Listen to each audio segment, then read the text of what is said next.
Good morning, folks. Today we're diving into the latest from the Justice Department, with a tight focus on Todd Blanche, a former office holder who's standing on the cusp of becoming the next U.S. Attorney General. In May of 2025, Blanche, who had only been in the justice system's number 2 spot for a couple of months, found himself entangled in a surprisingly bitter email exchange. He was slammed by Edward J. Martin Jr., a right-wing lawyer who had just been ousted as the acting U.S. Attorney for the District of Columbia and was then conscripted by the White House to lead a task force that would probe claims that the Biden administration had targeted former President Trump and his allies.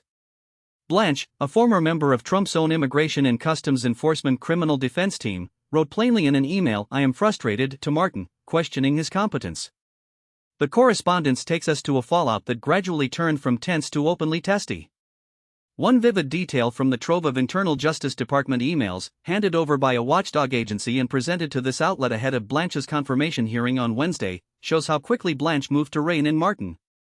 Beginning within weeks of his appointment, he was scheduling a Friday check-in with Martin, a consistent mechanism to keep the former Colt trenchcoat lawyer in line.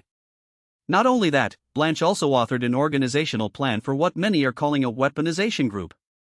He assigned investigative lanes to his own deputies, ensuring that the DOJ had a tight hand on the most sensitive investigations, a series that had it clear that the department was being asked to identify, scrutinize, and punish those who had, in prior years, pursued Trump and his faction. The story drawn from the 352 pages of documents that went to American oversight paints a dichotomous portrait. On the one hand, Todd Blanche here appears as a Trump loyalist, eager to help bring the former president's political agenda to fruition. On the other, when he had limited power beyond the DOJ's own perimeter, he worked hard to clip any excess influence a cub. By convening frequent weaponization working group trekkings, he kept senior DOJ officials from overstepping. He redirected resources and discussions to attack political opponents, revisit election administration controversies, and pump money into other high-profile vendettas. Critics see this pattern as a central part of what will come up at his testimony before the Senate Judiciary Committee, a moment that will likely serve as a flashpoint in the confirmation battle. The details read from the email file are real if ordinary.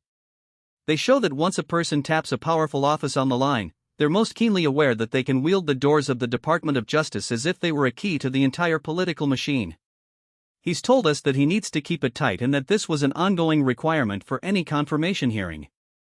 If you've been following the continuing effort to politicize the Department of Justice, or if you're curious how a respected former attorney might be aligning the entire DOJ to a single former president's agenda, this story provides a concrete snapshot of PodGen. To wrap up, Todd Blanche's story is a study in administrative control, loyalty, and the fine line between compliance and coordination of stations possibly crossing hundreds of lines into the center of American politics. Even as his confirmation hearing is imminent, the charges raised in the emails serve as an urgent reminder that the integrity of the DOJ hinges on how its senior hands exercise power. That oversight remains a multi-minute candle to be kept burning for the future of the justice system. That's all for today, thank you for listening, and we'll see you again when we unpack more of what's next for the U.S. Department of Justice.